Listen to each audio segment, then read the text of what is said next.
माई के दुल्हन बनावो हे सखी, अपना तुलसी माई के अंगना बुलावो हे सखी, अपना तुलसी माई के अंगना। कहावा में तुलसी माई के बारे नाई हरवा, कहावा में तुलसी माई के बारे नाई हरवा, कहावा में तुलसी माई के, कहावा में तुलसी माई के बार ससुरार हो कि तुलसी माई के अंगना में करो सिंगार हो कि तुलसी माई के अंगना में करो सिंगार हो कि तुलसी माई के अंगना में।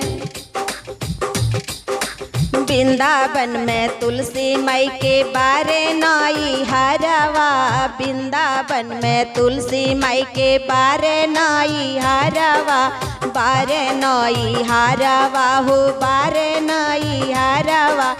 बैंकुट में तुलसी माँ के, बैंकुट में तुलसी माँ के बारे ससुरार तुलसी माई के अंगना में,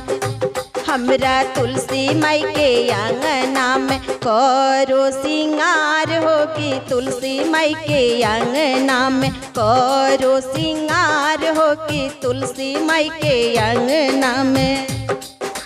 तुलसी माई के दुल्हन, तुलसी माई के दुल्हन बनावो हे सखी, हमरा तुलसी माई के अंगना,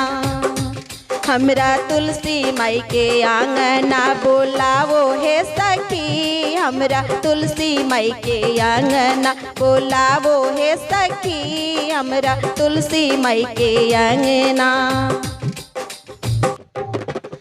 ब्रह्मा जी आइले विष्णु जी आइले, ब्रह्मा जी आइले विष्णु जी आइले, ब्रह्मा जी आइले विष्णु जी आइले। संगवा में आईनी शालिग्राम हे सखी, संगवा में आईनी शालिग्राम हे सखी, हमरा तुलसी माई के दुल्हन बनावो हे सखी, हमरा तुलसी माई के दुल्हन बनावो हे सखी, हमरा तुलसी माई के दुल्हन बनावो हे सखी, हमरा तुलसी माई के दुल्हन। तुलसी माई के दुल्हन बनावो हे सखी, तुलसी माई के दुल्हन बनाओ हे सखी, हमरा तुलसी माई के अंगना बुलावो हे सखी, हमरा तुलसी माई के अंगना बुलावो हे सखी, हमरा तुलसी माई के अंगना। दुख में तुलसी हो सुख में तुलसी, दुख में तुलसी हो सुख में तुलसी, तुलसी लगाई बेरा पार हे सखी, तुलसी लगाई बेरा पार हे सखी, हमरा तुलसी माई के आंगना,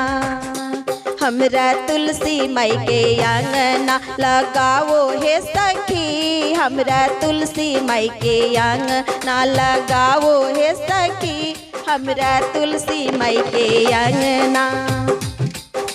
तुलसी माई के दुल्हन, तुलसी माई के दुल्हन बनावो हे सखी, हमरा तुलसी माई के दुल्हन बनावो हे सखी, हमरा तुलसी माई के आंगना बुलावो हे सखी, हमरा तुलसी माई के आंगना बुलावो हे सखी, हमरा तुलसी माई के अंगना बुलावो हे सखी।